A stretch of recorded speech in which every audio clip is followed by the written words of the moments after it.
بدلیں زندگی۔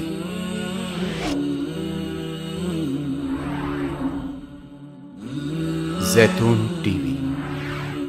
اچانک میرے پاس ایک امریکی خاتون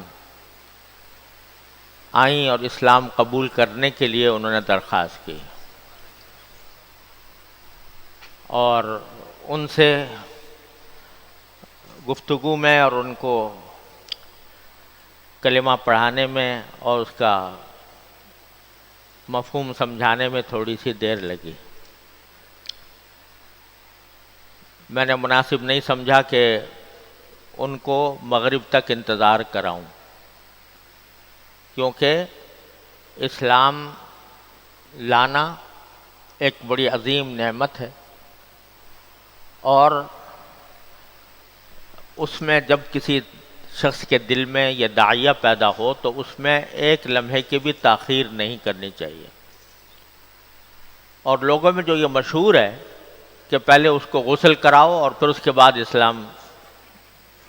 اس کو مسلمان کرو، یہ بات بھی صحیح نہیں ہے۔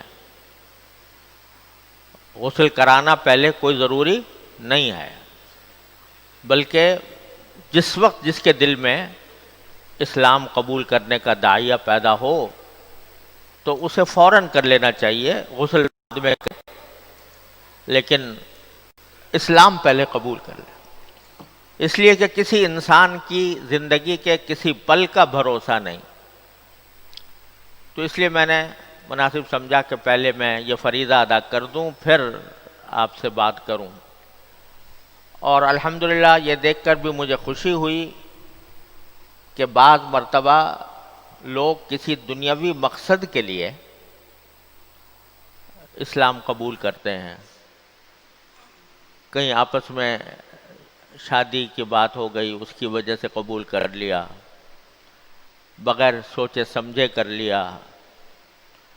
لیکن میں نے ان سے گفتگو کی تو مجھے اندازہ ہوا کہ الحمدللہ انہوں نے سوچ سمجھ کر اور پوری طرح ذہنی طور پر تیار ہو کر اسلام قبول کیا ہے الحمدللہ۔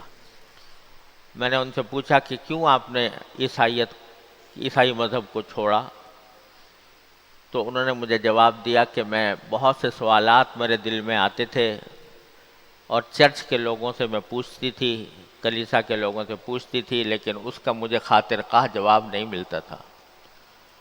پھر انٹرنیٹ کے ذریعے کچھ مسلمانوں سے رابطہ ہوا اور اس کے بعد مجھے اسلام کی سچائی میرے اوپر الحمدللہ واضح ہوئی، اور اس وجہ سے میں اسلام قبول کر رہی ہوں۔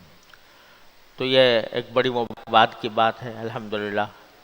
تو آپ کا انتظار جو تھا وہ بھی انشاءاللہ اس میں اس کا بھی حصہ لگے گا۔ اللہ تعالیٰ سے دعا ہے کہ میں نے ان سے یہ بھی کہا کہ اسلام قبول کرنے کے بعد آپ ہم سب سے زیادہ افضل ہیں، اس لیے کہ حدیث میں ہے کہ الاسلام یجب ما کان قبلہ، کہ اسلام جب کوئی شخص قبول کرتا ہے تو اللہ تعالیٰ اس کے پچھلے سارے گناہ بالکل دھو دیتے ہیں، اور وہ ایسا ہو جاتا ہے جیسے کہ ماں کے پیٹ سے آج پیدا ہوا۔ تو میں نے ان سے کہا کہ ہم سے تو پتہ نہیں کتنے گناہ ہوئے ہوں گے، کیا ہوا ہو، لیکن اس لمحے میں آپ سارے گناہوں سے مکمل طور پر پاک ہیں۔